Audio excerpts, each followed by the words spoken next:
The queen has arrived. I did some quick drag. Hmm. I'm gonna grab some brushes so that I can blend this in real time. When I tell you, wait, okay. Let me. How about I bring this mic closer to me so that you can actually hear me? Um. Yes. Welcome back to Now. No opportunity wasted, child. Why is it that I always decide that I want to put on makeup at the last minute? Because what was really happening was I was fine not wearing no makeup. I really was. I was not gonna put on no makeup at all. And then, then one thing leads to another, and then you just start putting on more and more, more and more makeup. You know what I'm saying? Hey, Rolando, good to see you, boo. Hello. So yes, today I'm wearing my crown. You know, a girl is crowned up today. Um, this let me tell you something. This beauty products by there's this black woman who I met in Chicago. And Ashanta Beauty. This is the here. Let me see if I can. I'm gonna do like they do on the I got dark skin palms, y'all. Wait, let me see. Can I? There we go. Ashanta Beauty. Ashanta Beauty. Y'all can find her on Instagram too. But when I tell you, Ashanta Beauty did her big one with this thermal blush, y'all, is clear. The blush is clear, child. And that's what that is on my cheek right there. Watch, I'm gonna put a little bit more. Look, wait, whoo, wait. I don't want look. Wait, I don't want to put too much, but child, it's a thermal. Ooh, you know what I'm saying? That's that thermal blush.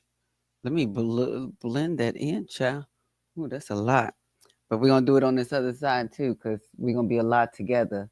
If we're gonna be a lot, we're gonna be a lot together. You know what I mean? Both cheeks. Just so this thermal blush, I mean, it's just clear, y'all, and just go on. But I don't know why I'm trying to do this with the mirrored cameras just going backwards. You know what I'm saying? Like, child, wait, hold on. I'm looking in the camera trying to do this with this. I know better. I'm gonna do it anyway, cause And let me put a little bit on in her forehead. You know,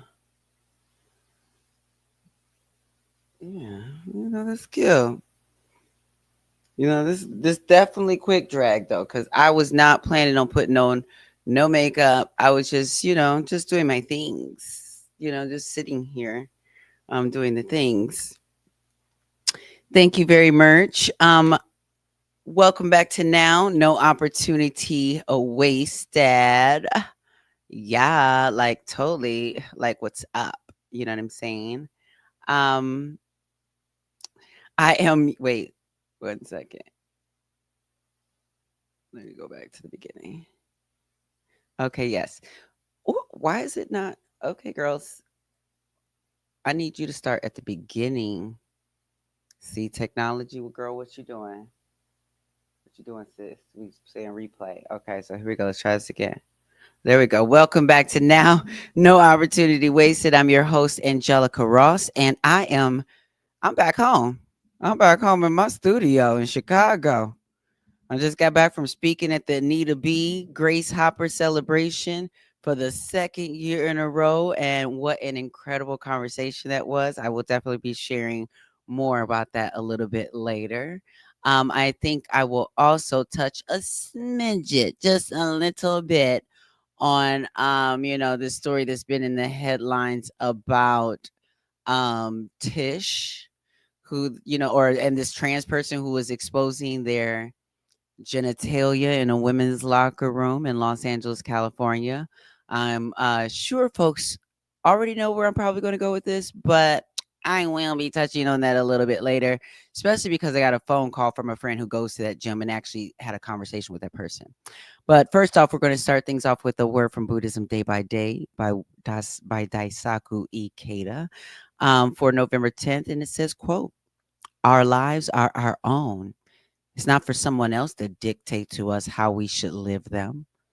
All that awaits those who allow themselves to be continually swayed by what other people say or do is unhappiness. We simply need to have the self belief to be able to say, this is right. This is the path I will follow.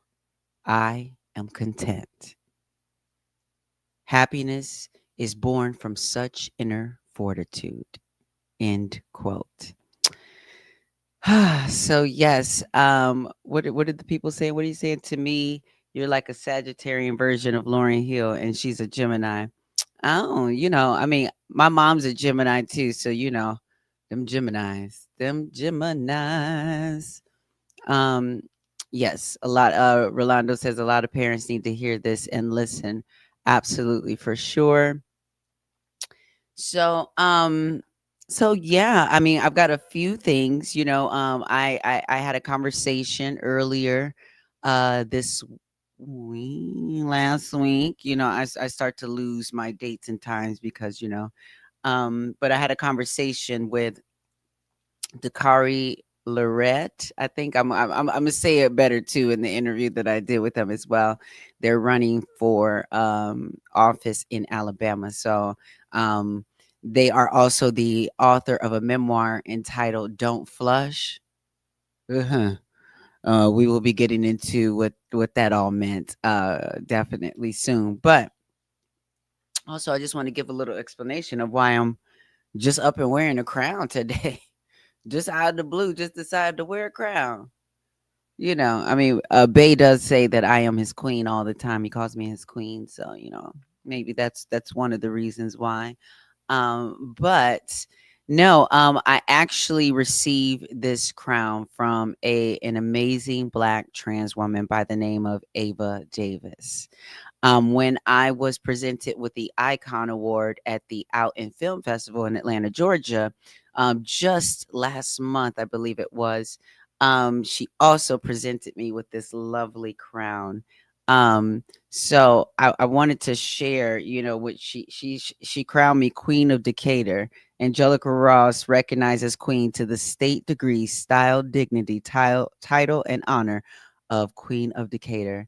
It says Ava the first, and I'm gonna try to read this because the writing on it is a little fancy, but ain't that cute? Let me tell you something. This the type of awards that I like best are the awards that come from community. Look at this. Look, look, it's got an official seal on it too.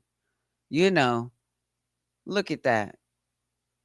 Look, I mean, just the thought that counts with all of this. But it says um okay, so look, I'm gonna try to read this.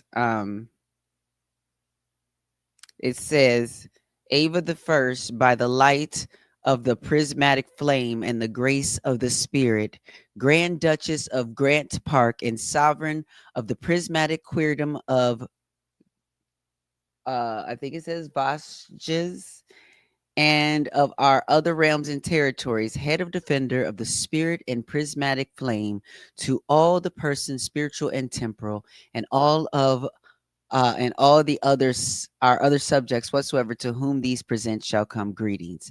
Know ye that we of our especial grace, certain knowledge, and mere motion do by these presents advance, create, and prefer our right to trusty and entirely beloved cousin and counselor, and do by these presents establish for the first time in the history of our queerdom the creation and acknowledgement of queendom, a realm sovereign in itself, defined and ruled by its queen in her own right, Angelica Ross. I mean, it's a lot more writing on here, and I might have to break out a dictionary on some of these things, but it does say that Angelica Ross is recognized into the nobility of the prismatic queerdom as Her Majesty, the Queen of Decatur. By her artistry, she has reimagined the world upon the stage and screen. By her activism, she has transformed struggle into strength and lifted communities into light. By her unwavering visibility, she has stood on principle, fearless in the face of oppression, and by her flame, she has carried the light of queer liberation through darkness into brilliance. Henceforth, let all honor her in her station and her name be spoken with reverence and joy as Queen Changemaker and sovereign among sovereigns. Ooh, I love this. This is so beautiful. Thank you so much, Ava Davis, girl.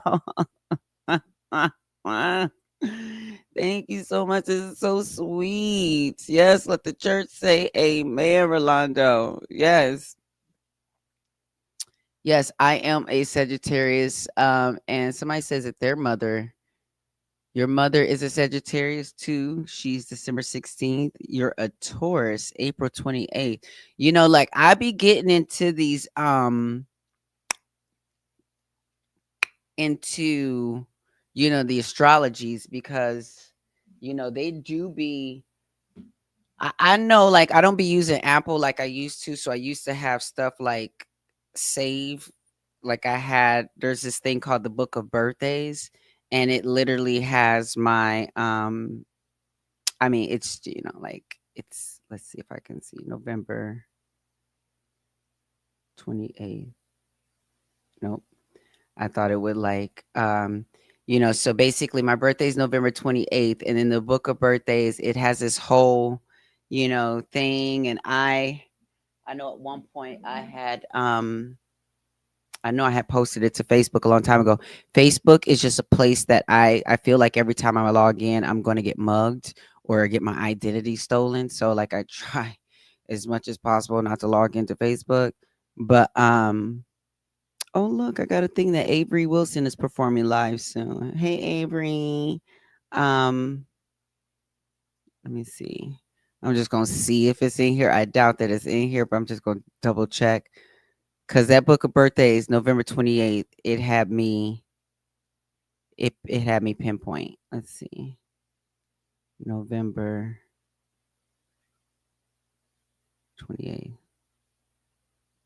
Yeah, no, it's not gonna show up. So but yeah, I do know I do have it posted somewhere. Once I find it again, I gotta keep it somewhere because I know I had it like tag, saved somewhere so I could always just pull it up. I gotta do that again in the future. Um, we got a lot of Sagittarius. People know a lot of Sagittarius. Yes, I'm in Decatur where it's greater. Um, but again, I have this great interview that I want to share with you with because this is really ridiculous and really goes to the conversation that we continue to have around continuously living in a police state, an overfunded police state at that. Um, so we're going to jump to that conversation, and then afterwards, I think I will touch on this little Tish situation just a little bit. If folks listen, because I'm gonna have some things to say, and I know some folks they love to hop on late and then have me up on here late talking about stuff, and they said they came late to the conversation or what have you. But listen, I'm gonna put I can share the link to the studio if you want to come and join the conversation. You just have to text me at 88. Don't call me. Listen, I don't know why. Let me explain this to y'all really about this phone number, okay? Please do not call this phone number. And when I say text it, text 888-991-2946 or 1-888-991 to win, WIN, so that you can remember it. 1-888 to win or 1-888, excuse me, 1-888-991 to win or 1-888-991-2946. But listen, I don't people there's been so many people who will call this number and then hang up. And then my automated response will kick in and be like, hey, sorry, we missed you. How can I help you? I'm seeing the message exchange. And then I see that person basically select the do not disturb thing so that I can't text message them back. So you just want to be able to get me on the phone, but you're not seeing the boundaries that I put up. I have a lot of people that call me, and people try to call me out of the blue. People be texting me, family members, cousins. Hey, Braylon, girl, cousin I ain't never met, but hey, girl, you know what I'm saying? Like, I mean, I'm sure we will meet each other. I don't know where you said, what state you in? West Virginia somewhere, girl. You know what I'm saying? Like, hey, girl, hey, you know what I'm saying? But like, there'd be so many people that will try to reach out just unscheduled. And I'm gonna tell you something. I am someone who is very, very experienced in just let alone a little bit of time management. And one thing I learned about time management is one way to really manage your time is to prevent unscheduled interactions. It's many times in those unscheduled interactions that I lose an hour or so in a phone call that I didn't schedule, or just certain things or whatever that might knock me off my schedule or make me late for a meeting or anything else. So I don't really allow too much for unscheduled interactions. So if you text me though, we can schedule an interaction. Maybe you can hit me up on the next winter circle that where I have a free like private Zoom area where folks can just ask me anything and talk and just chill and hang out or whatever. I have exclusive members only live streams where we're gonna hang out. I think I will do that as well right after the show today. So if you are already a member, then you'll be able to join me for that, after the show conversation. But yeah, so if you text that number, and I'm gonna make sure that I have um a window open so that I can you know, basically send you the link. And so, I mean, and I can email it too. So if you like text me and be like, oh, hey, it's better if you email it so I can join from my computer with, I might have a better camera on my computer, whatever it might be. Boom. Send me your email. I'll send you, yeah, send me your email and I will email you. I can, do that while cause I'm the producer, the camera person, the lighting person, the quick beat makeup artist, hairstylist today. You know, um, we do it all. So also I saw Amanda Seals live stream that was incredible. What would your ancestors say, and got my autograph book. So I can't wait to get my autograph book, but I did see the live stream. I loved what she put down. I love the edutainment, educating folks while also being able to laugh. um I know that before she was getting prepared on that, I was sending her some good, energy and everything. And I text messaged her some passages. And so when she was streaming live on her show, she was like, I know that Angelica sent me some passages with highlighted pages, so I know it was serious, So she hadn't had a time to look at it, just yet. But I wanted to, point out for her that a lot of what she's doing is, and is similar to what I have been doing as well,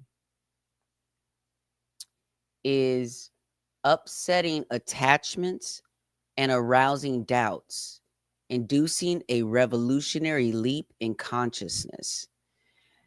And it's just a situation where folks have to start questioning what they believe and why they believe it and all these different things. And so um you know thank you to Alex Bowling, who is an actor friend of mine. If you, look him up, you'll see he's been on so many different things like Desperate Housewives and, a few other shows. He's just always, he's one of those familiar faces that you would see all the time.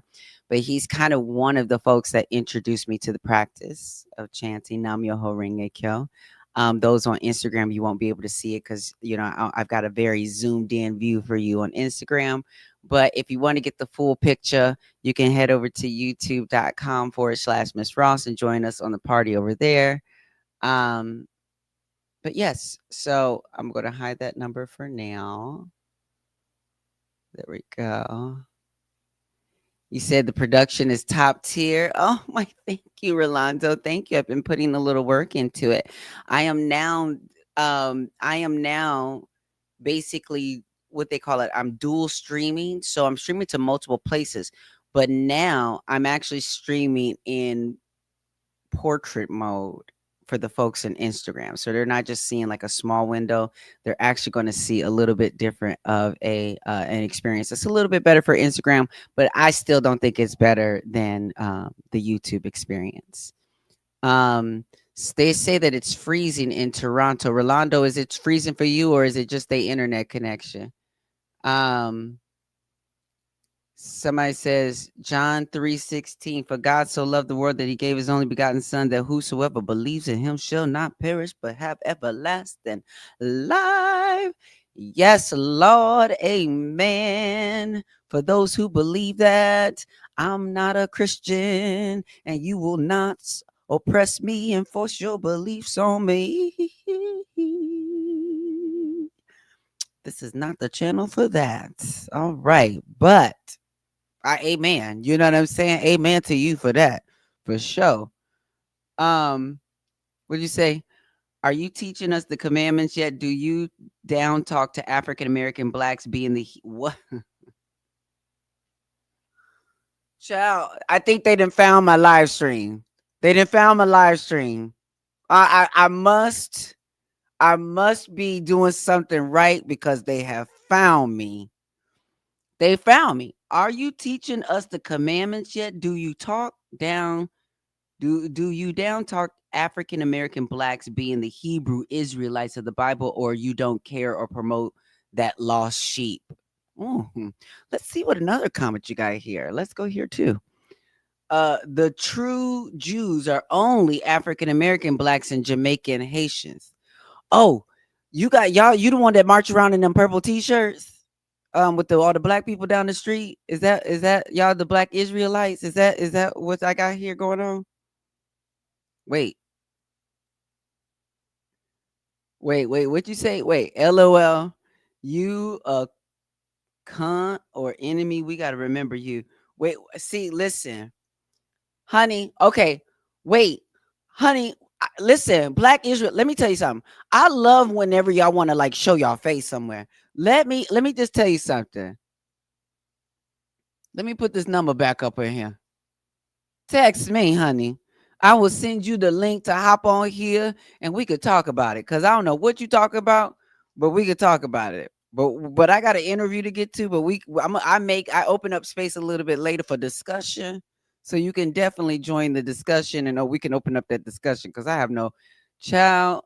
Lord have mercy. You're calling me a sellout. Lord have mercy. Lord. Lord, child, they didn't found me. How did y'all find my stream? Let me ask you this, John Smith. Let me ask you one question, John Smith. Okay, John Smith. I'm gonna ask you one question. Okay, and I want you to answer me. I'm gonna ask you one question. Okay, you ready? I'm gonna ask you one question. How do you feel about black queens who are transgender women like myself? How do you feel about black queens that are trans women? How do you feel about that? I want to know. I'm a text you woman. I'm a regular person, not a camp. A camp. Okay. I mean, you don't have listen. I'm a regular person too. I'm a regular person too, honey. But I want you to answer my question before I get you on here. I want to know what you would feel about trans women because here's the situation. I respect your right to believe whatever you believe. I respect your humanity for you to have children, to love, to create the household you want to create, you know? Um, and I respect everyone around the world being able to pursue happiness on their terms.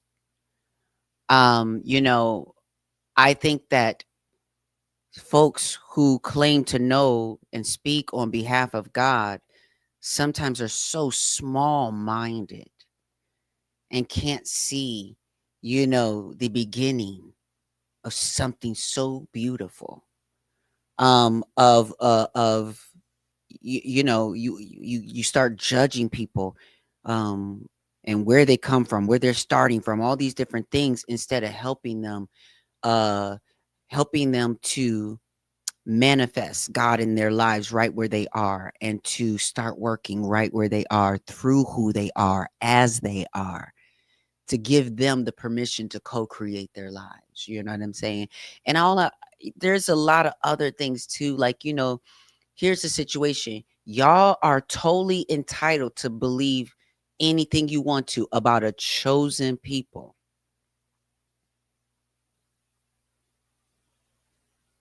But what I'm going to tell you is this: in a world where we're all human, we all bleed the same. I know that we are all equally endowed with that thing. You might call God, the universe. All of us are a piece of the cosmos in a way that is undeniable, that regardless of what you believe, it cannot invalidate my existence.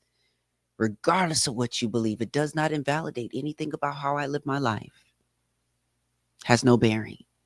So all I'm saying is that can we live in a space, in a world where it doesn't have to be such a fight over what we believe? Why are we fighting over beliefs and not fighting our oppressors together? Folks who are making life harder for the both of us as Black people. Yeah, I mean, oh shit, shoot.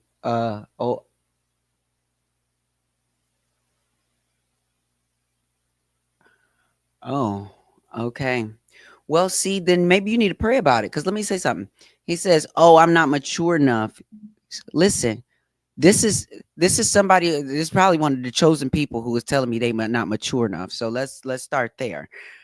So your religious practice doesn't allow you and offer you a level of maturity to talk to people across all differences. That's quite sad. But you're saying you're not mature enough to benefit a Jew like you.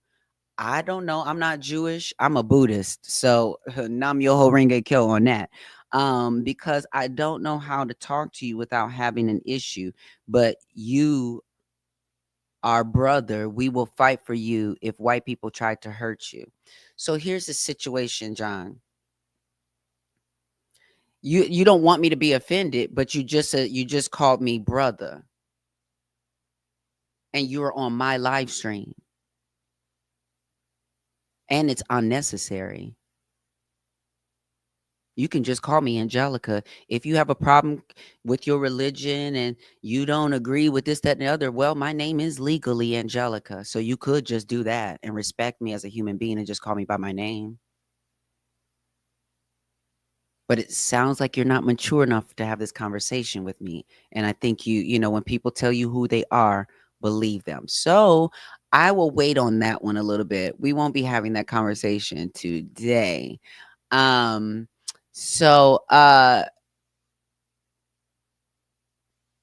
someone says are literally stardust to an extent. Exactly. Um, So yes, so I have a interview here that I want to share that I had earlier this week. So I'm going to load that right on up here. Oh, girl. Um, Now why are y'all playing? Why is y'all playing? Okay, Lord, I'm like, don't play with me today, technology. Don't do it, girl. Like, okay, so gonna go to here. Here we go. All right, so here we go. All right, welcome back to Now No Opportunity Wasted. Today, I have someone really special with me today who has an incredible story to share. Definitely overcome some incredible challenges. Author of the book Don't Flush, and also a candidate for U.S. Senate in Alabama. Please welcome to Now Dakarai. Larriett, how are you? I'm wonderful. Thank you so much for having me, Angelica. Absolutely. I appreciate you for coming on and for tossing your hat in the ring to run for office. Listen, I was going to do it. I was interested and focused on running for office. And then after I saw the circus that was going on just this past election and just, just getting on the inside, I just couldn't do it. So I've got to ask you, what is behind you running for office? Have you ran for office before? I Have have you held not office before? I have not held office or run for office before, but I have 20 years of public service experience and finally decided it was time to be that power, not to advocate from the outside. Not to And what advocate for what does that 20 years of public service look like?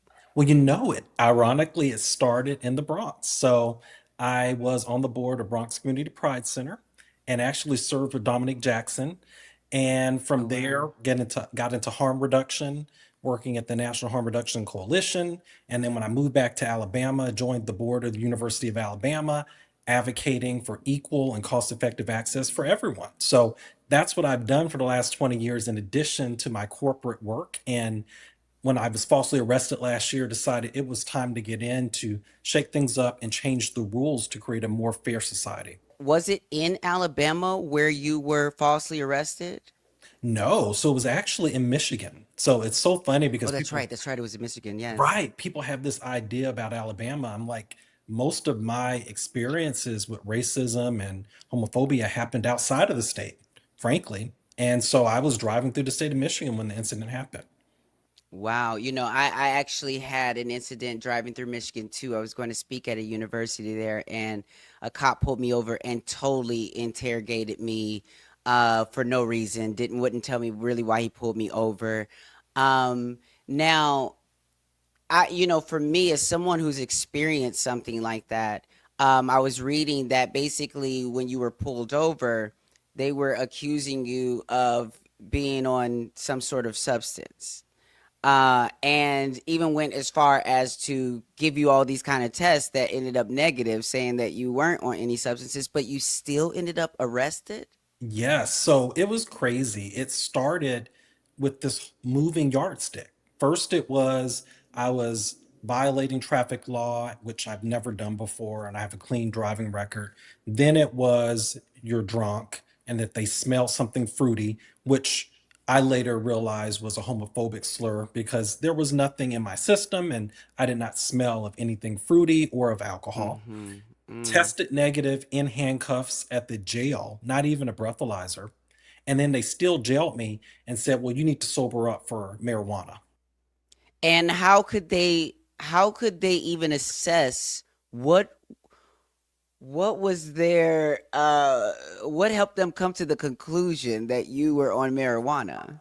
Well, it's funny because one of the officers, if you watch the body cam that went viral, says that they had Yes. 500 hours of training. 500 hours, that's like an astronomical amount of training in determining sobriety. So, based upon their 500 hours of taxpayer training, they determined that I was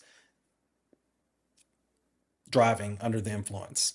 And So it was just from their own assessment, basically. from their assessment visually and everything else that they did throughout the night. So it was about 7 sobriety tests in the cold.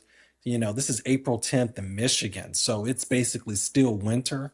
And, you know, they wanted a drug charge. In fact, when I was taken to the jailhouse, they accused me of smuggling drugs into the jailhouse by way of ingestion.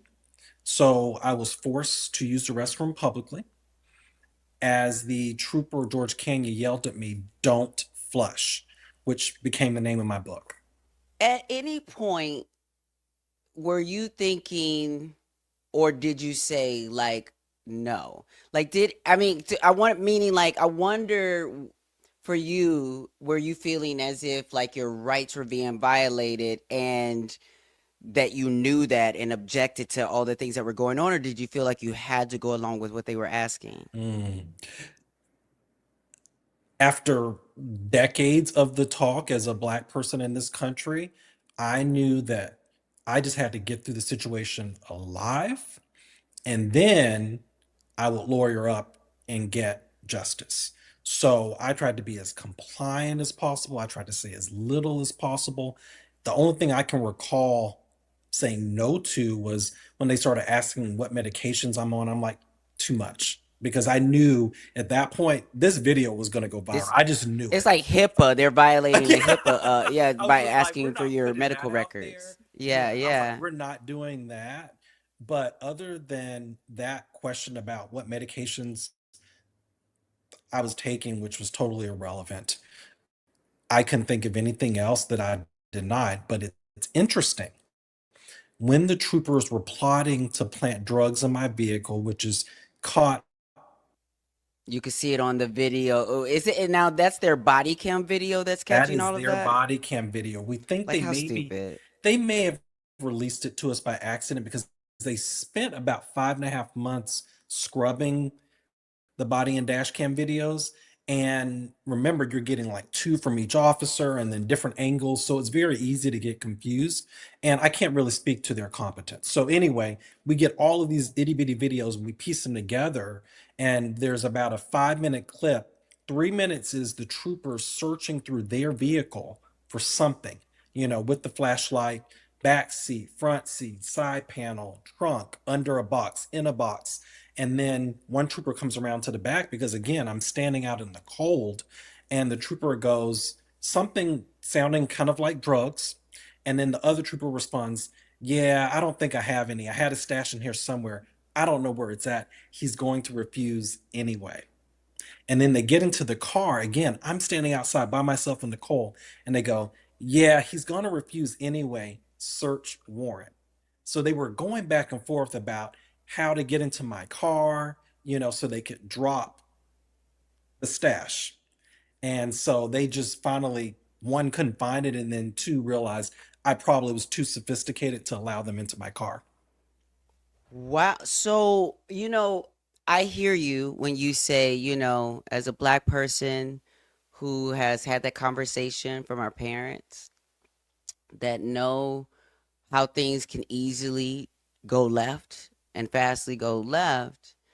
And at the same time, you're saying, okay, I just need to get out this situation alive. And then afterwards, lawyer up and seek justice in America.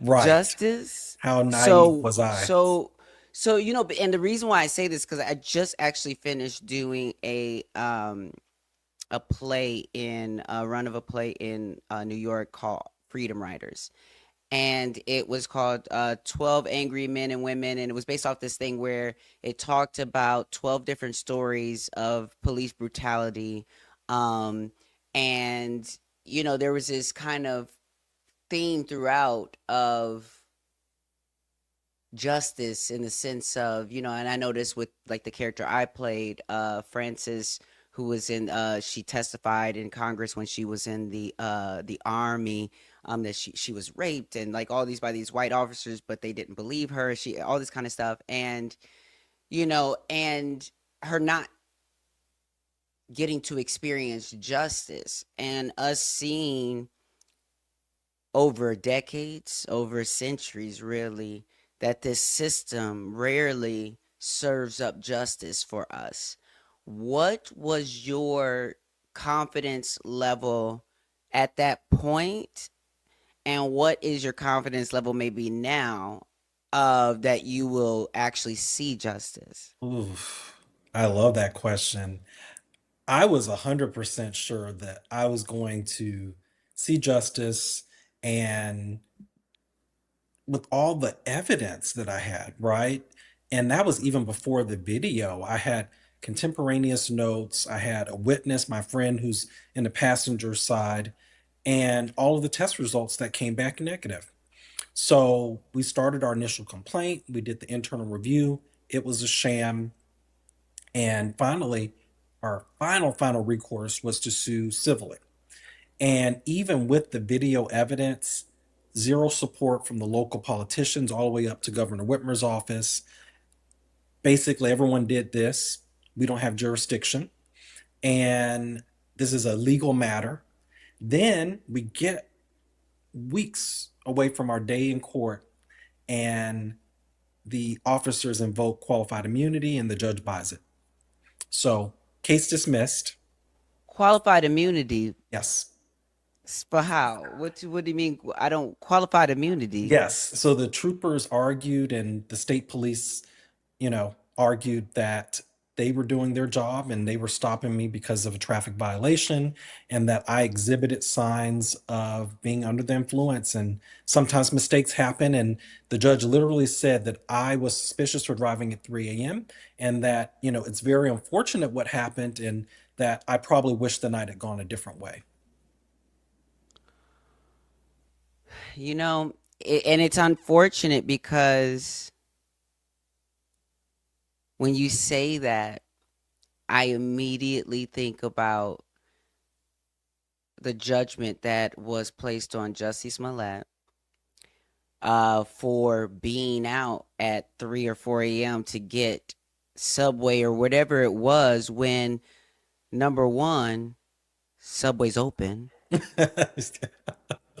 Number two, there are other people there too, Yes. getting Subway. So, like, but somehow we should know better than to be out late at night or to do this because like even at the end of the day, like I would tell my nephew and all these kind of things, like I'm like, you're not a 17-year-old white girl. Like, you can't do the things that they do and drive late and be doing this or whatever. You're going to get stopped. But the reality is, you're an adult who can drive at 3 a.m., 4 a.m., 5 a.m., 6 Yes. a.m., and it should not be a problem. You could be coming from a booty call for all we know. Not saying that's what you was doing, but just saying, but literally that would be your right to be coming back from doing the driver's shame, walker shame, whatever it might be, getting Subway, whatever it is that you're doing. But that is not a crime. And in this country, especially right now, even the Supreme Court is sort of going along with your skin tone being a cause for um, probable cause to be stopped and questioned and searched. So, with all that you've seen through the system, and first of all, let's even just talk about that as because that's for me, that's a fear of mine because I know what I'm supposed to do as far as to get out of this situation alive. But I also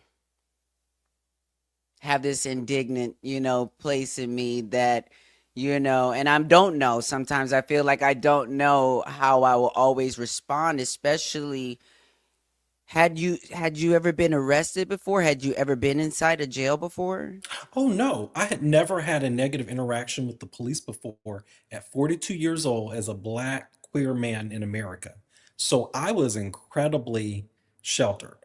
I'm a Fortune 500 executive, like I'm driving a Cadillac, and unfortunately, I was not in the nicest of neighborhoods. I was dropping a friend off Mhm. who lived there, and I was about to go right back to my, you know, So executive you neighborhood, went if you into were. surveillance territory.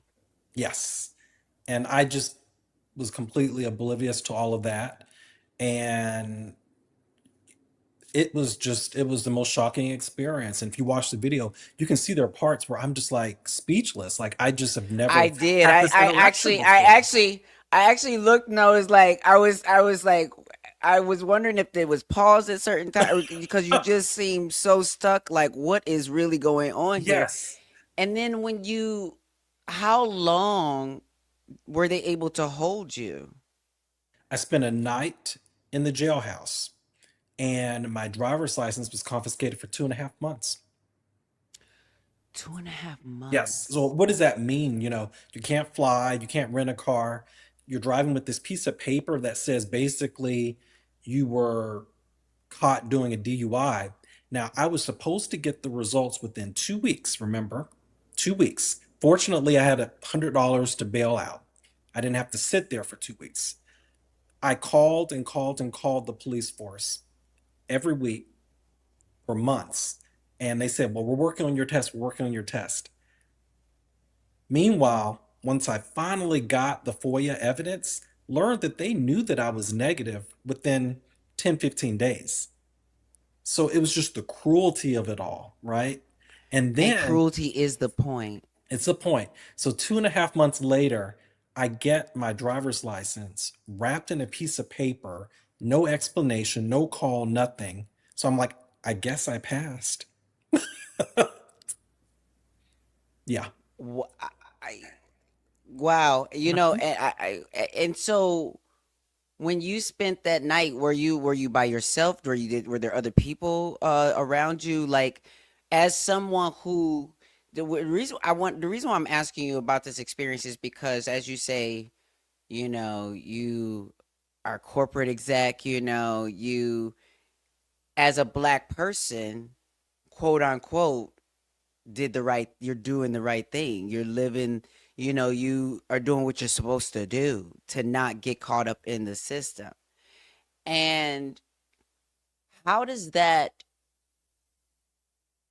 like, what were you thinking, or how did you think we're at, as a black man who has not had any interactions with the law, that now is being treated by the system in this way? Um, what did that make How did that make you feel, sort of, just how did that make you feel, I guess, in general? Because I guess it's too many of us, I think that if we are educated, if we just dress a Yeah. certain way, that we can avoid these kind of experiences. It made the school to prison pipeline real for me. And when you think about almost every week, really, we hear about a black person is up for capital punishment. And it just clicked in me that how many of these people are 100% innocent? And, I was able to walk out because I had the money for the bond and I was able to lawyer up and everything, but how many other people can't do that? And I learned in this process that there are people who have been stuck in the system for months, lost their job, lost their car because of this nonsense.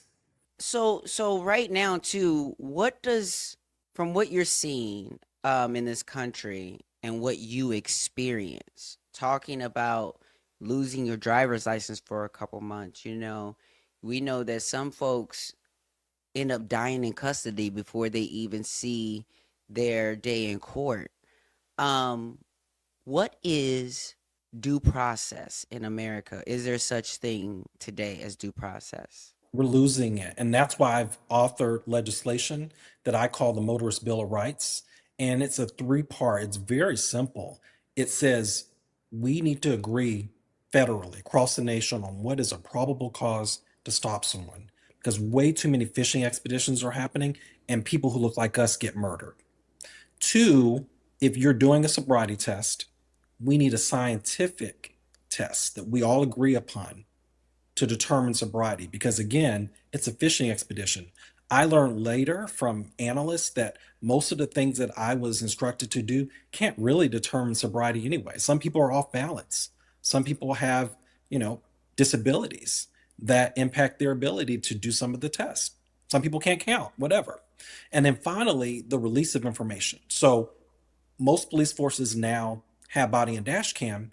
Rather than using them for transparency, they're being weaponized against us. In my case, it took 5.5 months of fighting for the body and dash cam, $600, and then we get these redacted videos that are designed to protect the police force, not us. So we've got to release this information to the principal within 24 hours, no redactions and no cost. And that's the Motorist So Bill of Rights. is there not like a third party that is in control of these videos? Is it just like up to the police to grab the videos and provide them? There's no third party sort of oversight. You're exactly right. And so that's another piece I think that would be really interesting to the legislation is that these videos upload to a third party site because even in my legal proceedings to date, the police are sending these redacted videos to the judge And I've had my analyst, two analysts actually look at them. They said they don't even have metadata. Like, this is not evidence. This is spin. And again, again, I bring this up because we are just had an episode a couple episodes ago on the Jussie Smollett documentary, and it's just like you say that, and again, this brings up the fact that two things happen. Just from what you just said, is one, the supposed evidence that they had of these twin brothers buying the stuff to do all of this had was on video with no metadata. It was just, and it was provided by a cop who had a history of nefarious activity in the Yep, Laquan McDonald I case. saw that. And so then the second thing was the video that showed, I guess, the perpetrators running across the thing with the security guard coming out of the situation is got 10 seconds redacted out of the video of where they were, where the security guard said he came out and flashed a light in the guy's face and saw that it was a white man. Mm. And so it was like, how how in 2025, when we understand what technology is, do we allow for that's it's like literally you telling me you playing in my face. Yeah, We have body cam footage, but I'm going to give it to you with minutes and hours missing. yeah. So with this being the environment, I my question to you is, what gives you the confidence to think that you can get in here into that system and change things? We have to try. We have to try. And I've always lived with the belief that truth wins ultimately. Cream rises to the top. So that was really the genesis of this campaign is if enough people and people vote, right? It's not businesses, it's not billionaires, it's us. If enough of us realize what happened here, we can win this and we can start to make some real changes. And it's going to be a national campaign. It has to be in order to be competitive here in Alabama because we don't get that dark money, billionaire business money behind our campaign. So it's got to be everybody chipping in a little bit here and there, and that national media behind this story. So what speaking nationally, every state is dealing with right now a different version of fascism and all these different things happening, from ICE trying to abduct literally American citizens, folks with no criminal history or records, arrest first, ask questions later sort of situation. Um, we've got, here in Atlanta, we've tried to fight to stop Cop City and sort of the exorbitant budgets going to cops. Our infrastructure needs work. We need to expand Medicaid. Right. We have an issue with, bodily autonomy here in the States, both for trans folks as well as for like, the mortality rate for Black women in, Georgia. And just like, again, we just had a situation where they were like forcing a woman who had Yes. already passed away, to carry this child. What would you say are the pressing sort of issues for folks living in Alabama right now? What are the things that you hear on the ground that people want most to be addressed? Yes, this is a great question. So I started this campaign by saying we need leaders who listen. And that's what I've been doing for the last 4 or 5 months.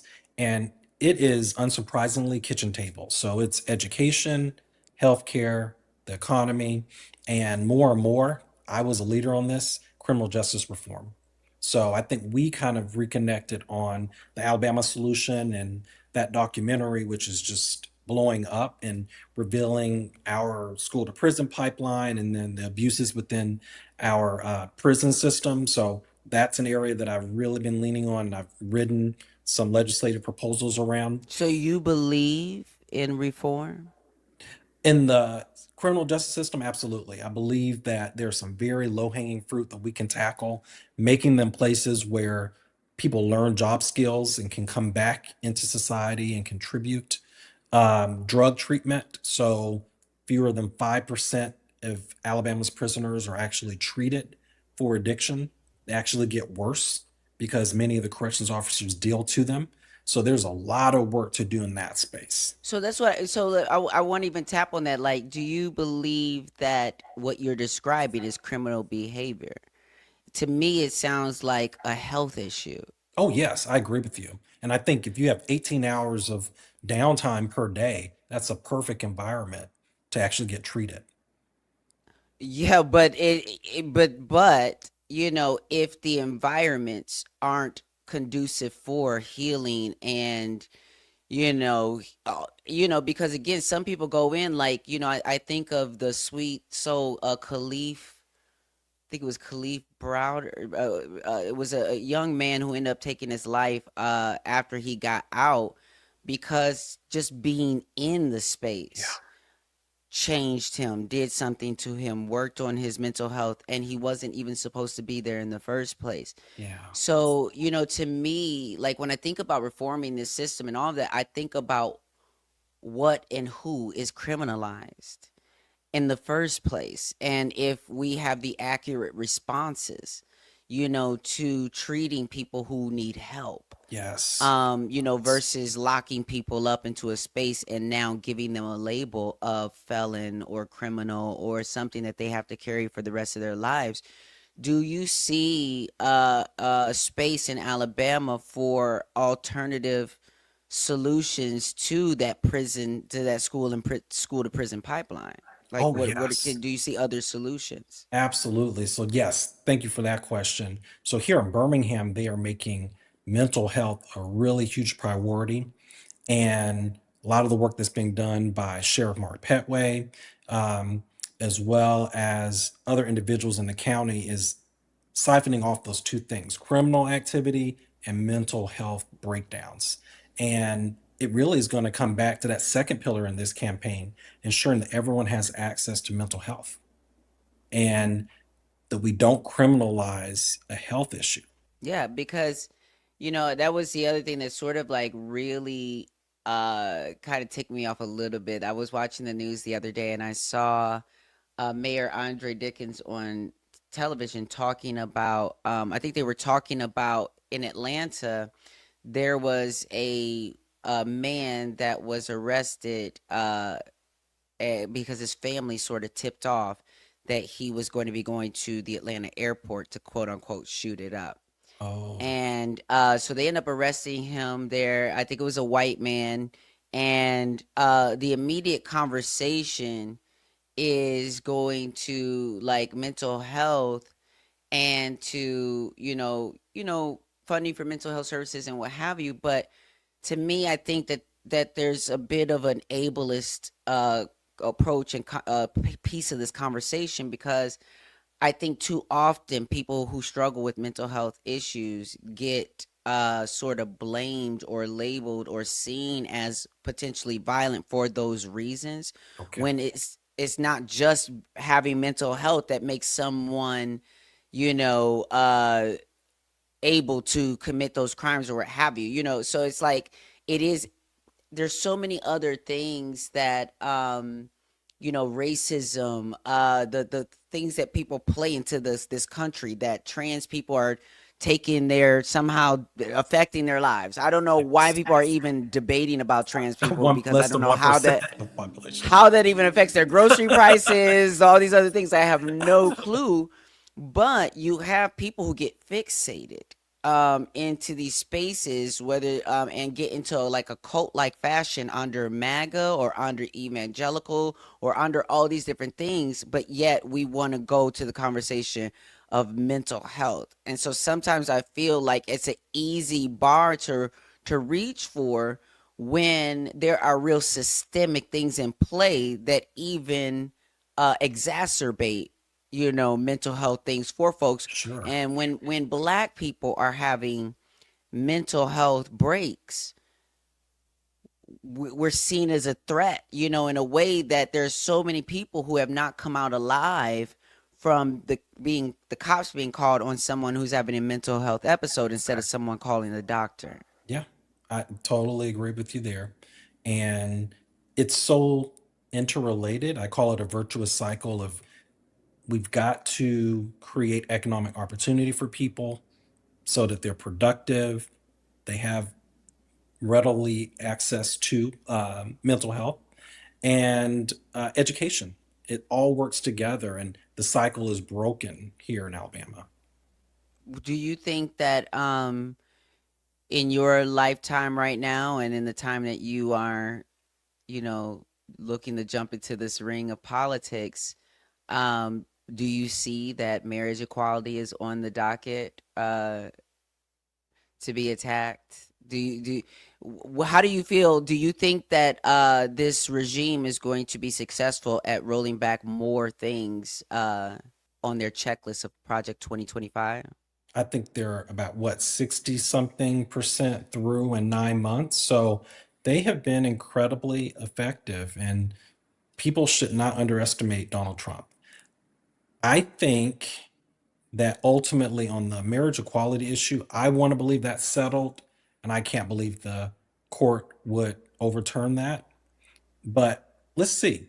And I think it's a very important signal to progressives that we've So got to you cut the think that fossil that's fuels. settled law, and they did roll back Roe versus Wade, right? They did, but let's see what happens there. We've got to fight like hell to prevent that from happening.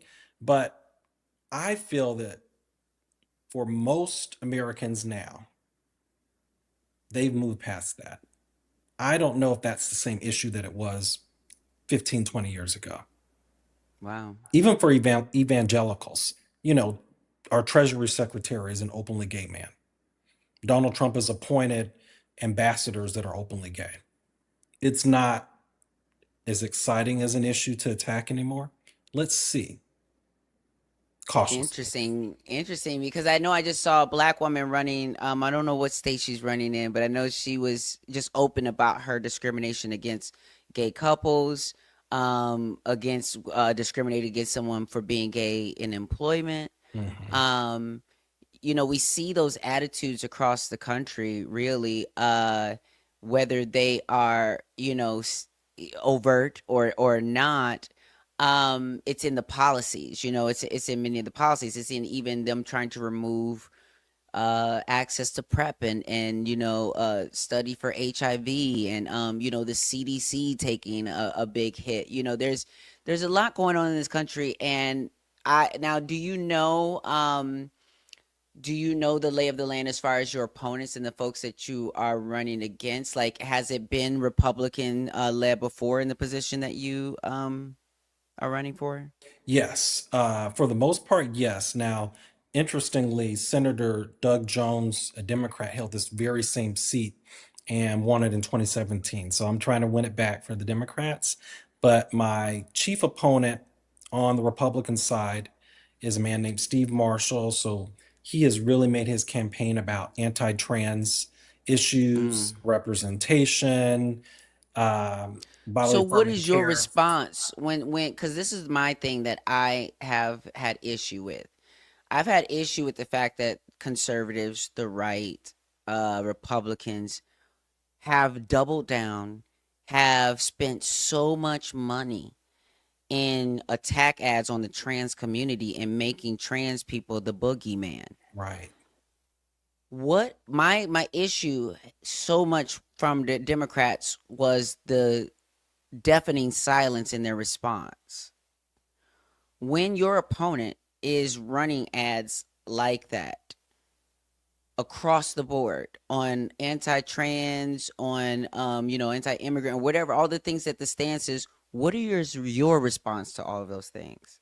Yeah, I've already started attacking Steve Marshall in particular 3 times, I believe, already about this issue and speaking out. Bottom line is, we need politicians out of our bedrooms and out of our doctor's offices. These are privacy and personal health decisions. That's it. And I'm the first to say I'm not a doctor, and this is not a space that I need to be legislating, um, and neither is he. So that's really what it boils down to. And also, we're in a state that professes to be Christian, 75%. I always try to try to really explain it in our language as Christians and around loving our brothers and sisters and just stay out of their business. Absolutely. Well, look, I am going to send all the energy towards you for this because we do need more people like you in office. I commend you on having the courage and the willingness right now to see what you see, to have gone through what you have personally gone through, and to still say, I think I can get in there and make a difference. Kudos to you. I'm definitely here to support you to elevate. You're welcome back anytime here on Now to along your campaign trail to get any messages out there. Um, is there anything else that we didn't touch on about your campaign, or just something that you want to make sure that folks know about your run for office? Well, we did discuss a little bit earlier. This is a national race to take back control of our Senate and Congress to start working for us again. So, anyone who wants to donate or volunteer, we're going to need folks phone banking coast to coast to win this. So, we're going to win it by people, right? So, Yeah. check out our website, DakariLarriett.com, to get involved. Awesome. Well, we will get involved. Listen, folks, especially to the LGBTQ mafia out there, I need y'all to get activated. We need somebody in on the inside, that's going to make sure that ain't nothing going to go down and we don't get our Exactly. rights ripped up under our feet Ah, yes. here. We want to keep those things there, and we want to also continue to push for the Equality Act on who's ever in the chief executive of this country. We need them to start looking at that, as well as like reallocating our resources to the places that we need, like you spoke of, into education, into healthcare, into yeah, just restoring the country. I wouldn't say back, but we just need to, because I don't think things were ever in a great space, but this Yeah, country still needs a lot of restoration. right. I agree. Yeah. Thank you so much, Thank and you so much, good luck out Angelica. there on the I trail. appreciate it. Thank you so much. We'll be right back.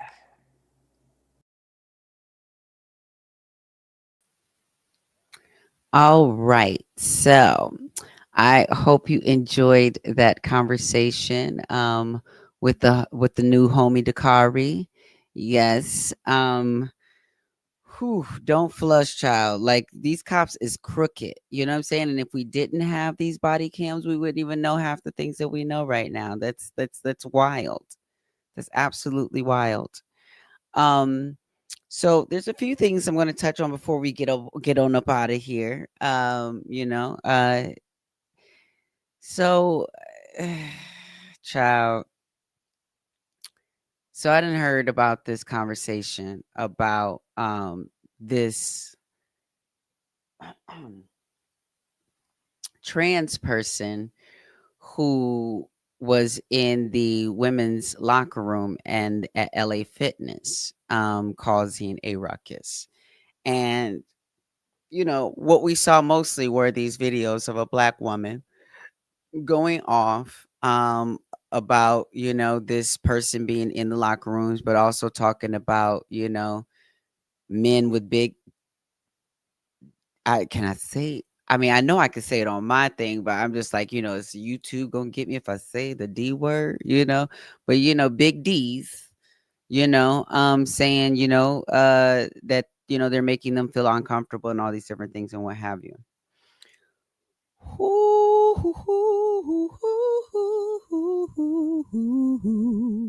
See, this is the reason why folks tried to come after me not too long ago and tried to accuse me of being transphobic when I was trying to tell y'all about the difference between the trans umbrella term, okay, and actually being a trans woman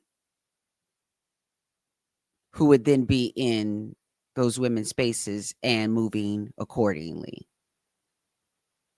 Because here's the situation. I saw that there was a panel discussion with so many lovely black trans women on a panel. And what I found to be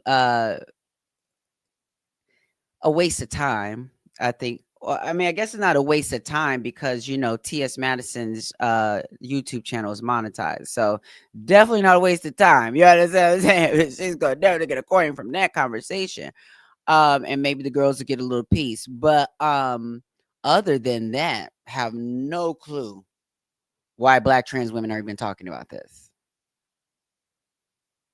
No clue. Where is Hunter? Where's the white girls at? They'll tell the white girls to go get they girl, go get they people. Tell the tell the white girl, the white queer and trans folks, windless windless farts with no sound. I have no idea what this person is saying, but where the white girls at? Let them go handle that. Why are we up here spending our time defending somebody doing something we know good and well we cannot do, that we would not do?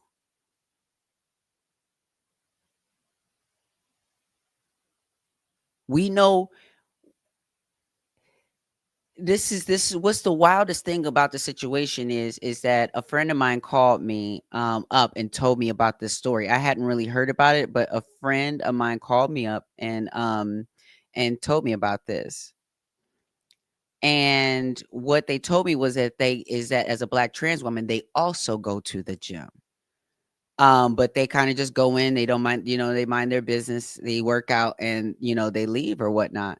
And I guess this Tish person came up to them and was, y- at first, and my friend is very, very sweet. So she was able to handle her nonsense, that was happening at first and kind of calmed her down and was just like, she was listening to her through all the transphobia that she was spewing up that was coming out. And I think she got down to a few different things from this conversation with Tish. Um, one of those conversation, I think one thing in that conversation is that it must be hard when you got someone you think is a man in the locker room and y'all bodies are similarly shaped. It must be hard. And I know she says she want her body to look like that. But in this day and age, when everybody's trying to play potty police at the bathrooms and seeing, you seeing cisgender woman being told to move to move out the way, that you don't belong in this bathroom. There have been cisgender women who have reported being harassed going into uh cis or female designated bathroom spaces, I'll say. There have been cis women who've been pushed out of that. And so, you know, I know that through that conversation that they had, that one of the things that came up was that Tish has experienced being misgendered before. So a lot of times, I think that connects to Just Hilarious. Just Hilarious also has been misgendered. She has talked about her frustration over being people some guy thinking that she was a trans woman and feeling in her feelings about that. And what's so interesting to me, with this conversation, two things can be true at the same time. I don't know how y'all find me. I y'all f- I must algorithm, listen, send all the Jesus psychopaths to my channel. Send them on over. Send them on down. Send it on down. Send it on down. Send your rain down. Send it on down. Hey, send it on down. Send them on down. Send them on down so I can knock them out one by one. Hallelujah. Yes. But what is you saying? Jesus is Lord and the only way to heaven.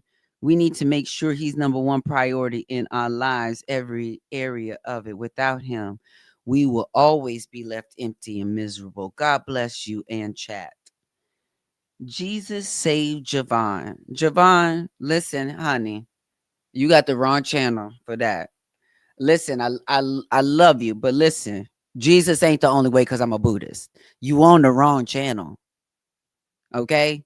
If you want to say only way, you on the wrong channel. If you want to say he's the way for you and talk about what the God has done in your life, you know, give honor to God who's the head of my life. When I sit down and think about all the things that God has done for me, I just want to say thank you. You know what I'm saying? Like if that's your testimony, let that be your testimony. You know what I'm saying? But that ain't the way for everybody. It sure wasn't the way for me. And it sure ain't the way for many people who are doing so many bad things in the name of God. Folks need to correct themselves. There are folks who are supporting genocide in the name of God. Oh, I shouldn't have probably said that word on here, and now they're gonna make my thing go down. I mean, you know what I'm saying? They're gonna make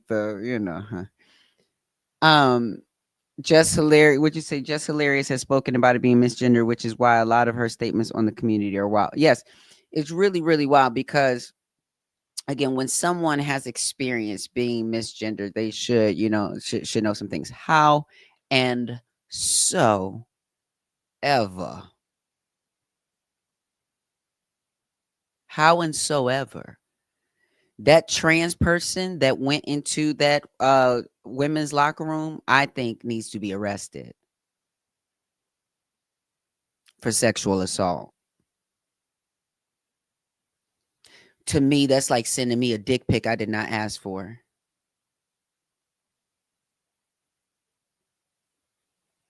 When you're going and when women are trying to feel safe in these spaces, especially as a trans woman that's gone into those spaces who's literally had a dick going into those spaces at different times. There was never a time that I was even trying to have that be seen.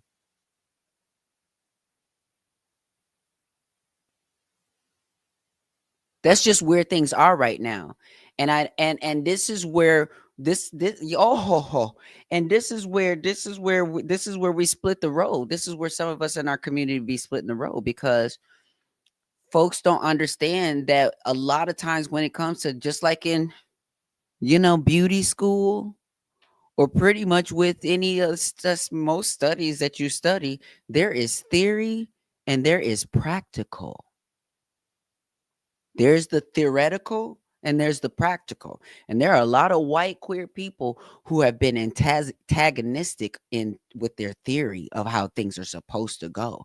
And they're using their privilege to push into spaces and be antagonistic. And from what my friend who goes to that gym was telling me is that that person was wearing like a sports bra and basically flashing themselves in that space and being antagonistic in that way, knowing that their privilege was going to create a ruckus where, there will be black trans women on the internet speaking in their defense. Tell me, when do they run to our defense though? When a black trans woman gets killed, a lot of white queer people want to ask, well, what were they doing? And aren't working to dismantle and decriminalize sex work for folks.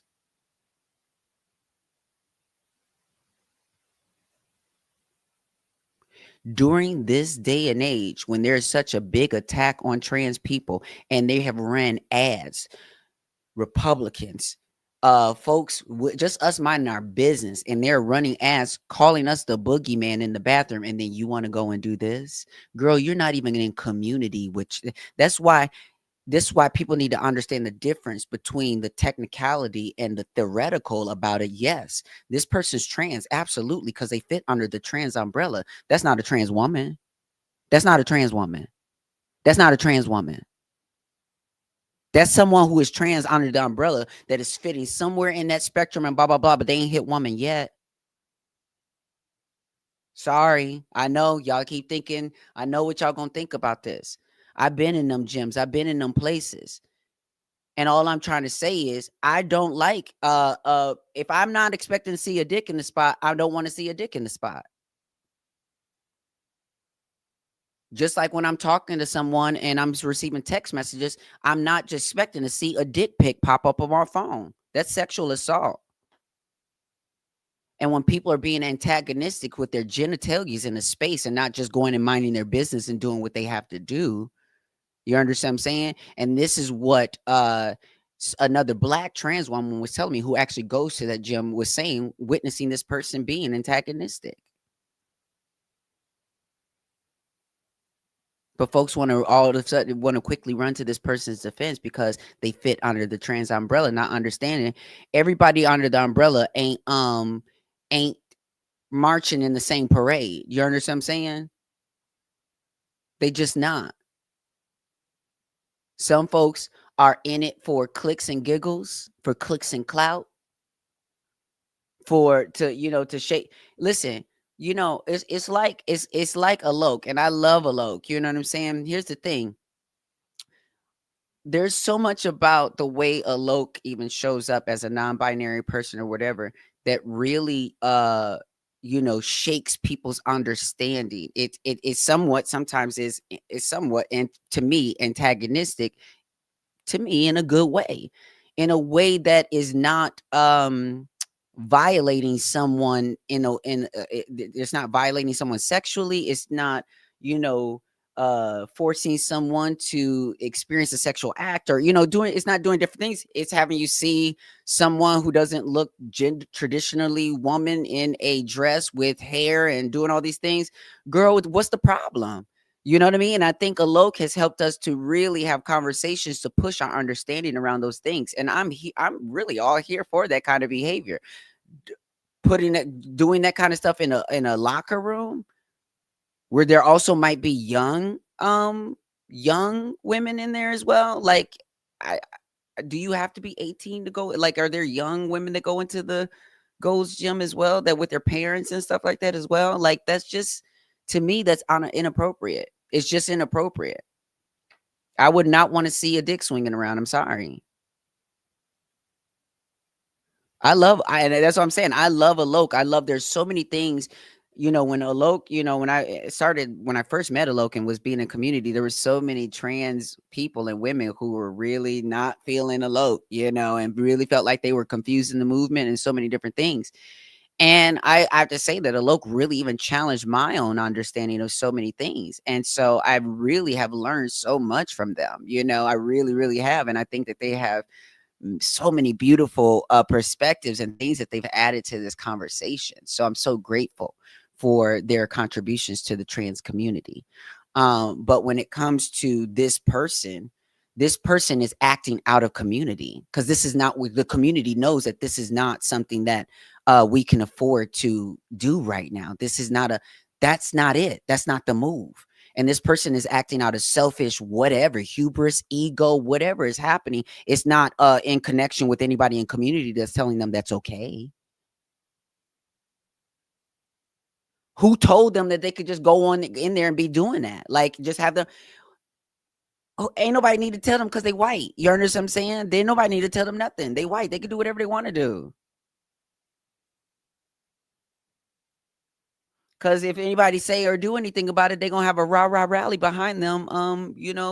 Championing their defense to do that nonsense. Y'all losing the plot here. Y'all losing the plot here. Some of y'all really losing the plot and spending time talking too much theoretical and not understanding the practical of what's going on right now. We have people who are acting in predatory ways. You know what I'm saying? Like flashing genitalia. I don't give a damn. You know what I'm saying? Like I just no. Wear a towel. There's just so many different things that can be done. But from what I heard and how the things were going down, that what I was told from another black trans woman that goes to that gym, and she said that person was being antagonistic. And also Tish was being antagonistic at the same time.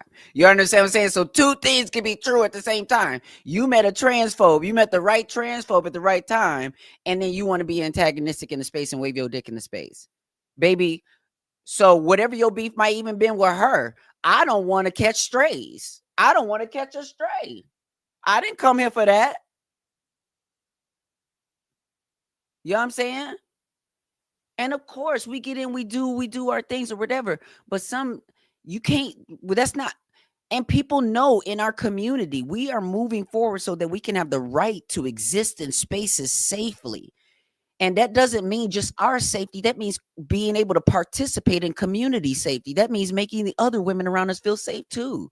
That means we also have to be willing to call a thing when something's happening. We have to also be willing to stand up and say something when something's not right. We got to protect each other. We're, you know what I'm saying? As trans people, yes, we are more than likely ones to experience violence than ones to be perpetrating violence on other folks. And at the same time, everybody ain't doing everything for the same reasons. And we can't sit up here and vouch for people as if we think that they are or know that they are. I don't know what that person's motivations are. I'm not finna sit here and vouch for that person. I'm going to tell you, yes, they fit under the trans umbrella. I may not say that. I don't know if that's a trans woman or not. I can't tell you that. I can tell you they're trans, sure. And I need y'all to start understanding the differences of that and understanding when and where that is appropriate. That is what I was speaking on when I was speaking on that situation on that panel with Laverne Cox that included Deshaun. I was not trying to invalidate Deshaun's transness or whatever. I'm saying they're not a trans woman, and that's a specific experience that deserves a specific space sometimes because those trans women understand how to move in spaces like a gym that we have been going in and out of for decades, unclocked. That's the gag from Carmen Carreras to the me's to the everybody else. Trans women have been going to these gyms with no problem for decades. Decades. So what's going on here is something different, and you got to call a thing a thing. So y'all can sit up here and play this so you can get invited by the white queers to be places because they think that you're going to repeat their bullshit. I'm not doing it. Okay? I'm not doing it. There's a difference between being the umbrella and being under the umbrella. Do you understand what I'm saying? Trans is an umbrella term. And under that umbrella are so many different things. A trans man and a trans woman are both under a trans umbrella. That does not mean a trans man is a trans woman. I mean, that should sound simple. A transvestite that be going on RuPaul's Drag Race doing drag. A sweet transvestite from Transylvania that gets sexual kicks from it and takes all that shit off at the end of the day is under the trans umbrella, but that is not a trans woman. Okay? So if any of them RuPaul Drag Race girls had took all that shit off and decided to go into and there's literally men underneath there because they're transvestites. That's what a transvestite is. And then they go into the women's locker room. No, girl, that trans card under that umbrella don't get you into every door. You don't get to go in every door with that umbrella card. You get special access over here. And it ain't about gatekeeping and all that kind of stuff or whatever. It's just about it's a different identity card. It's a different identity. It's a shame that you got to explain this.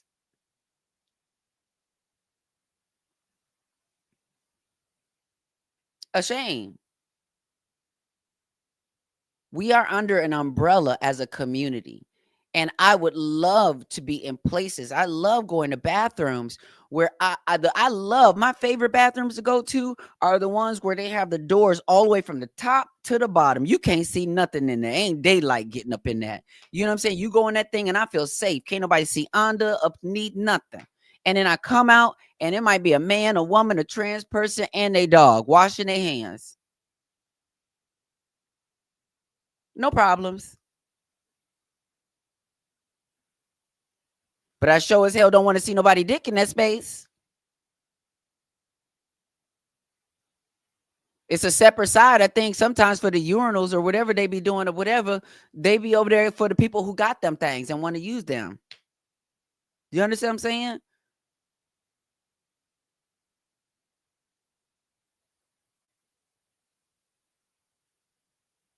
So what the people saying? Rolando says, "Wow, I'm annoyed as fuck. I just did some Googles and this person is apparently not trans." Like, I mean, now I haven't gotten to the bottom of it, so I don't know. They're saying that this person is trans, so I don't know what you're reading that they're saying that there might not be trans. Um, but then I hope, and again, for everybody's sake, I hope they is still identifying under that trans umbrella. Otherwise, a lot of people about to look real stupid. But all I know is that I'm not going to sit up here and waste my time and energy defending somebody when I don't know what their intentions are. I don't know that they are in community with people, because to me it seems like they're not in community with folks who would tell them that's not what you do. Not in this moment where we're fighting for our rights. You have the privilege to go to the gym. We as trans people, the LA Fitness is being wonderful by upholding policies that let trans women use these spaces. So that person would have been, Tish would have been all in the wrong with you just using the space as a trans person. But you got to push it and be antagonistic, because technically we get naked in this space, and technically, theoretically, theory will get your ass whooped. Practical will keep you safe. Theory will get your ass whooped. Practical will keep you safe. That's why people be talking. That's why we talk about the practical things. What's practical to get you? That's what practical, being practical.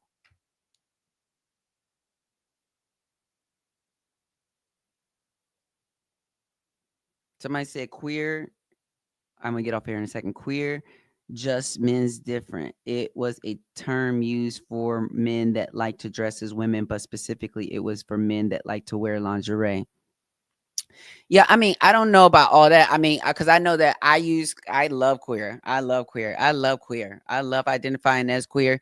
It's just a little, different to me. It's off center. I used to identify as kind of a straight trans woman. That's kind of how I saw myself.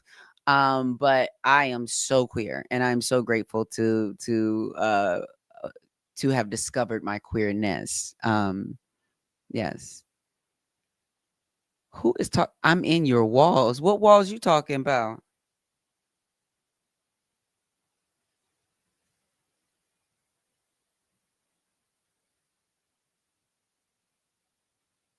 Yes, trans is not a fetish.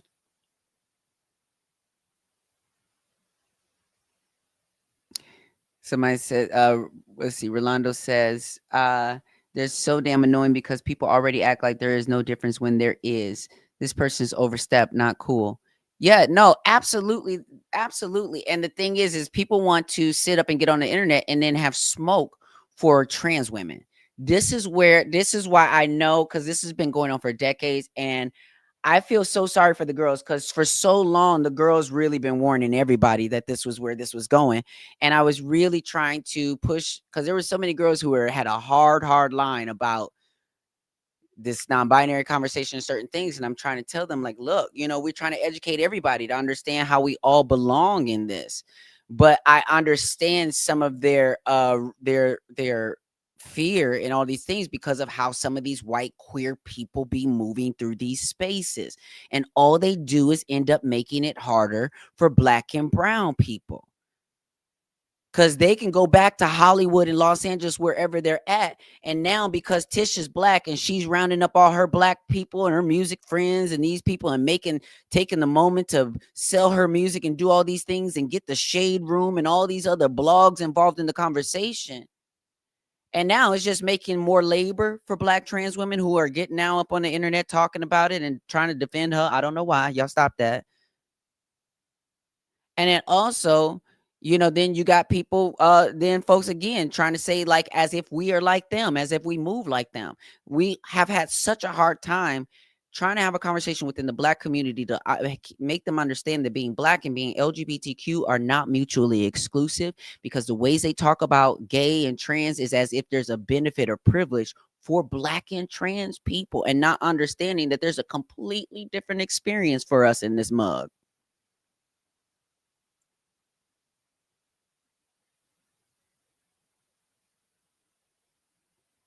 Yes. Michael Town says the truth is the truth, and the black trans women who have fully transitioned bear the brunt of this behavior. And that's just the truth of it. Again, because I want to ask, where are the white girls? And where are the white girls? Hmm? Where are the white girls? Because that's all I want. That's the only people I want to hear talking about this. Leave us out of it. Because God knows we couldn't even do a tenth of that and get away without getting our asses beat. Again, theory will get your ass beat. Practical girls, you want to stay practical. Practical will keep you safe, okay? Don't sit here thinking you can do what them white girls are doing in Los Angeles. I know black, I know we know. I know we know. I don't even have to say that. But to sit up here and rah rah rah behind them when they not rah rah rah behind you, girl. Huh. I'd rather have a V8. Mm-mm.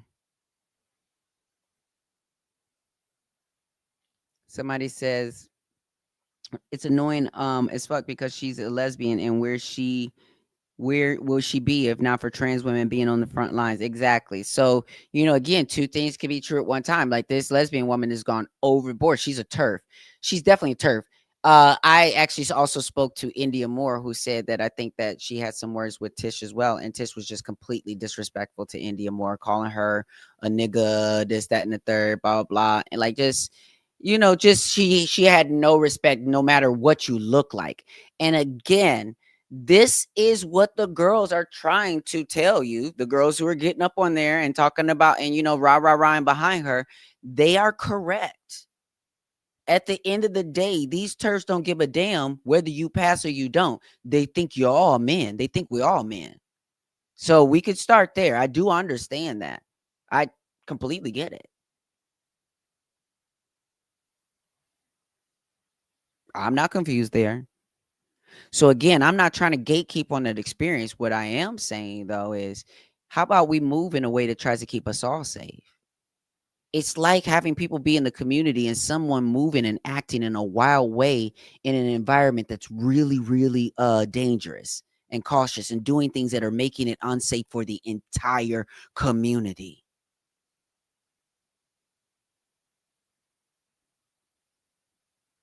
It's like coons. Coonery makes it unsafe for everybody. Being a pick-me makes it unsafe for everybody. Acting out of integrity makes it unsafe for everybody.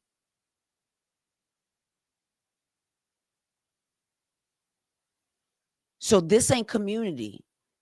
This is not a community situation. This is a person uh creating a viral moment. This is a person acting out of community. This is a person acting as a lone wolf around sheep.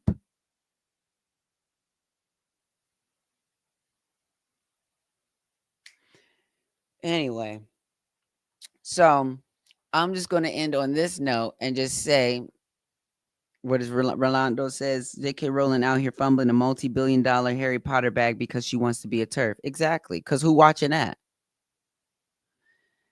No, child. Listen, listen, listen. Do you want to fight? You want to fight? Let's just fight. How about we just fight? Cause what you think I, you're not. You just well, you want to fight. I think it's just that you want to fight. Cause like, what you think I'm saying here? I'm talking about the wolf in sheep's clothing. I'm not. Oh my goodness, people! Like, all right. Is this the chick that microwaves pizza rolls and farts into Tupperware? Just want to make sure I'm in the right place. Now, who did what now? Microwaves pizza rolls and farts into Tupperware. Y'all just get on the internet and want to say anything. I mean, it's great. We could do this. I could totally do. We could do this, but like, this really shows the lack of maturity. In wow.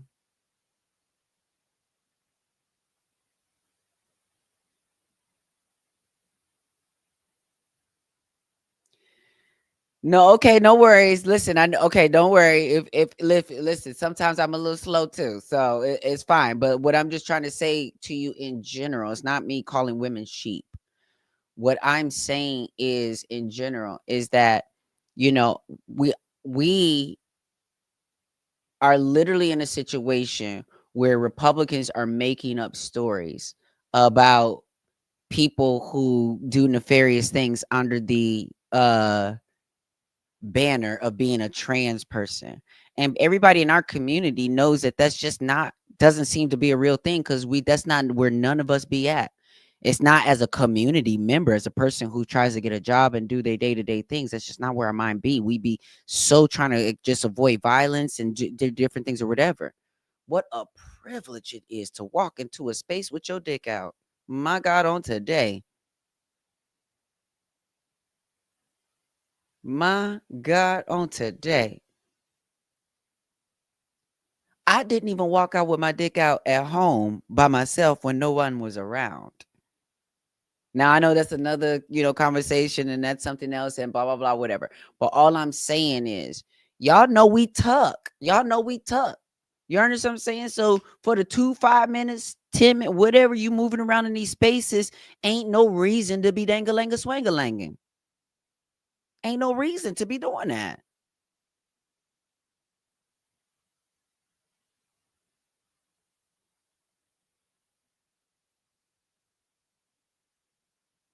Someone says, I think you are a black goddess, babe. Well, thank you.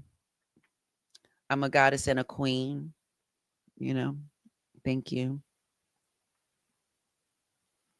So yeah, so anyway, so before we get off here, so that's going to be that's my 2 cents on that situation is that uh community looks out for each other. We're working to protect each other, but you have to understand there is a difference between affinity and community. Just because you have a same identity or affinity, like, oh, we're both trans, we're black, whatever, that does not automatically mean we're community and we should be fighting for each other. It just doesn't. I don't listen. I've been trying to break this down before. Google Peter Block, the author of the book called Community, and I quote him all the time in saying that the admission price. Okay, we listening? Huh? Okay. The admission price for community is accountability. Who was that person accountable to when they was doing that other than themselves? They weren't even accountable to the other women in the space, in the locker room space. Do you understand what I'm saying? That they're trying to be in community with. There's an accountability to make sure that this is a safe space for everybody. But you can't be bothered to check in. You can't be bothered to check the temperature of the moment and the political moment, the political climate. It's hot, bitch. The political climate is hot. The block is hot, bitch. The block is hot.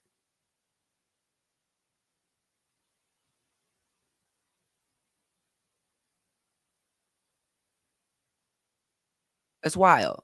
So you won't find me defending um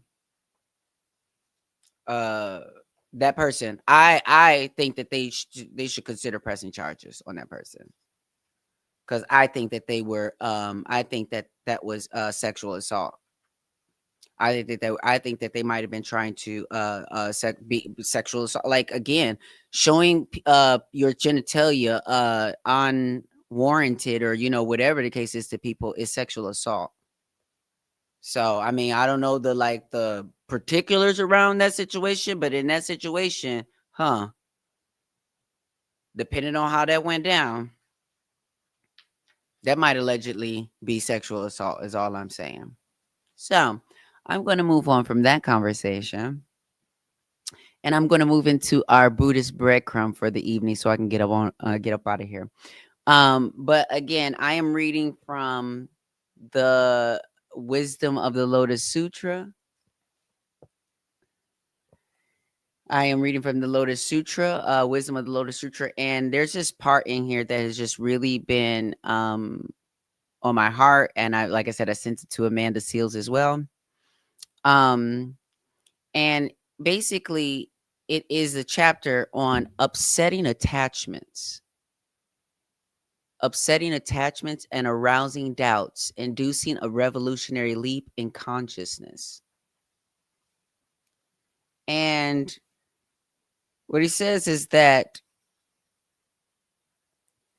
this illustrates the principle of upsetting attachments and arousing doubts, or causing uncertainty in people's minds about the ideas to which they have been attached. Having doubt cast on the correctness of their current beliefs allows them to open their eyes to a higher plane of awareness. There are folks too scared to even enter this territory. They don't want to start to doubt because then they think their whole world is going to unravel, which it probably needs to be dismantled because erroneous teachings and the poison and things that don't serve you need to be removed and dismantled. Upsetting attachments and arousing doubts indicates a sudden overturning of the beliefs and convictions that people have held up to the point. It is a decisive blow to the foundation of existing world views. That's what happened with the documentary Israelism. When there were a lot of Jewish people who saw that, and you could see the pain in them, it was a huge blow to the convictions and things that they had been taught and their existing worldview. It was almost traumatizing for them to have to now separate themselves from that. So right now, what we are doing when we say free Palestine, when we say free Congo, free Sudan, all of these different things, and all these other folks are crying, and Deborah Messing is losing her shit. That is because Madam is having her attachments upset, disturbed.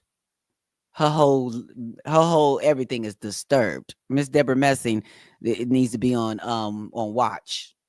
You know what I'm saying? And so it says the bodhisattvas of the earth, who are us, are us Buddhists, embody this responsibility, compassion, and wisdom. They are great benefactors who work to elevate the spiritual state of humankind. Um, it says it describes folks like this who, are able to do this, who are able to upset people's attachments and arouse doubts. That is what I have also been doing. Folks who have been listening to the things I've been saying, sometimes at first they might think they want to fight me. Hold on, girl. Hold on. You know what I'm saying? Just listen a little bit. You know what I mean? I'm upsetting your attachments to what you think you know, to what you've been taught and what you've been told. And I know that now that you're hearing it and you're hearing the truth, it's starting to arouse some doubts in which now you starting to doubt what you've been told. That don't sound quite right. Now do it. No, it don't. So folks like that, it says what they describe us as firm in the power of will and concentration, with constant vigilance, seeking wisdom. They expound various wonderful doctrines, and their minds are without fear. It also says that they are skillfully learning the bodhisattva way, unsoiled by worldly things like the lotus flower in the water. And they are clever at difficult questions and answers. Their minds know no fear. They have firmly cultivated, persevering minds, upright in dignity and virtue. You know what I mean? This is what we aspire to at the very least, you know? So overall though, this chapter, like there's so many things that I have highlighted in this chapter, but the main thing um that I want to point out here is that where is it? Here it is.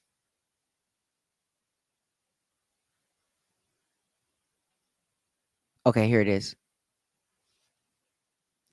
So they say perhaps, okay, let's see. So it says the greater the degree to which attachments are upset and doubts aroused, the greater the difficulties that will arise. Hear me when I'm saying this. The greater the degree to which attachments are upset. Think about it. You are to the greater to the degree that that attachment is being upset and doubts are aroused, the greater the difficulties that are about to arise.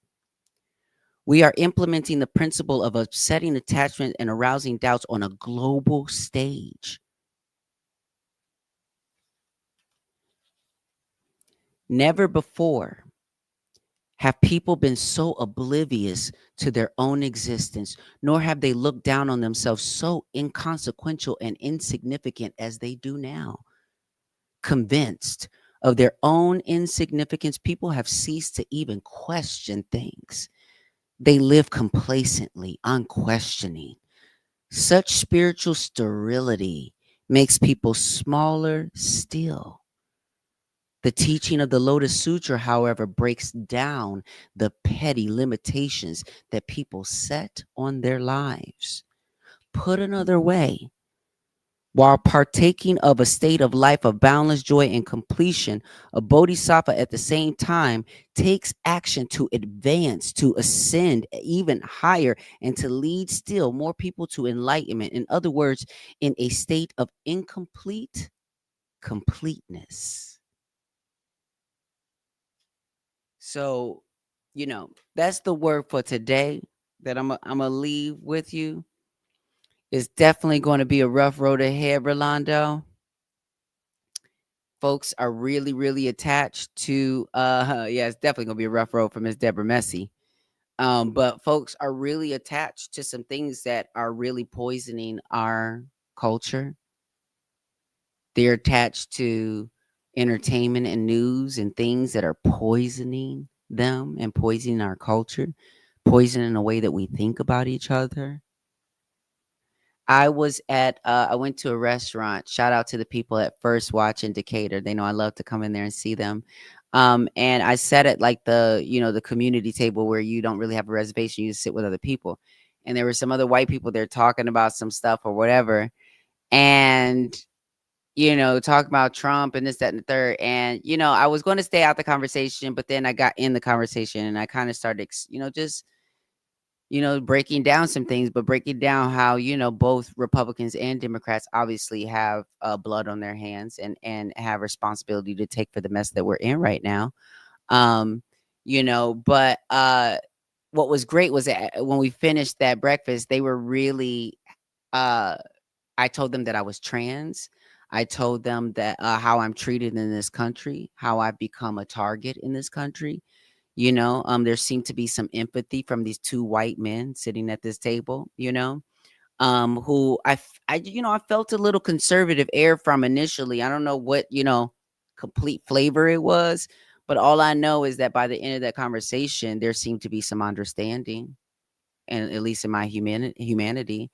And, so it always remind me about these amazing, beautiful experiences that I have with people in the real world, not on the internet where people want to just sound clever. You know what I'm saying? So just know that I'm going to always be here to try to do better, to get us to do better and do different things. I saw, the wonderful, show on, T.S. Madison show where she had the different trans women on there. I know one trans woman. I won't say your name because I won't even give you the benefit of me saying your name, but who had the nerve to say that why would they put a comment on the screen, my comment on the screen, I don't like I don't like nobody. No, bitch, I don't like you. I don't like scammers. Okay, I don't like criminals in our community who disguise themselves as community leaders. Okay, check my record, it's clean. Can you say the same? No, you absolutely cannot. Okay. So all I know is uh I am worried about keeping my community safe. Other folks out there need to worry about court cases they're facing. You understand what I'm saying? Just leave me out of it is all I can say. You don't want none. You don't want no smoke with me, okay? I'm a real one. My record is clean. Ask anybody. Go to my fiscal sponsor. Ain't nobody accused me of stealing no money. They couldn't. You know what I'm saying? Because it just never happened. You understand what I'm saying? I've never been to prison for fraud. I've never been certified a fraud for fraudulent activity. But there are people in our community who are people who have been putting into community into leadership spaces who are certified fraudulent, certified by the state, not by me. So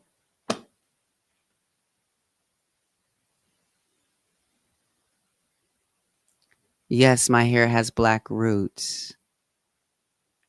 No, some white girl is not missing her hair. I know. Listen, sweetie. Listen. I can give you some time, bro. Bro. Bro. You want the link, bro? Bro. We could talk.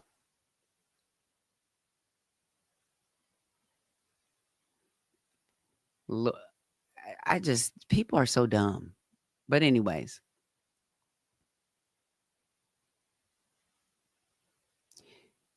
yeah, so I'm not going to put all these, because listen, click like, share, subscribe, do all the things. I don't know what I have done to attract the algorithm of all these trolls that are now coming inside the chat saying all kind of rude things. You got the right one cuz it really doesn't matter at all to me. First of all, I don't have balls. Okay? But I will tell you, if you want to suck my dick, you can fly to Thailand and I will call my doctor up and tell him to grab that meat out of the locker for you so you can suck my dick. I don't have it though, but you're going to have to go to Thailand and spend some money on it. Okay?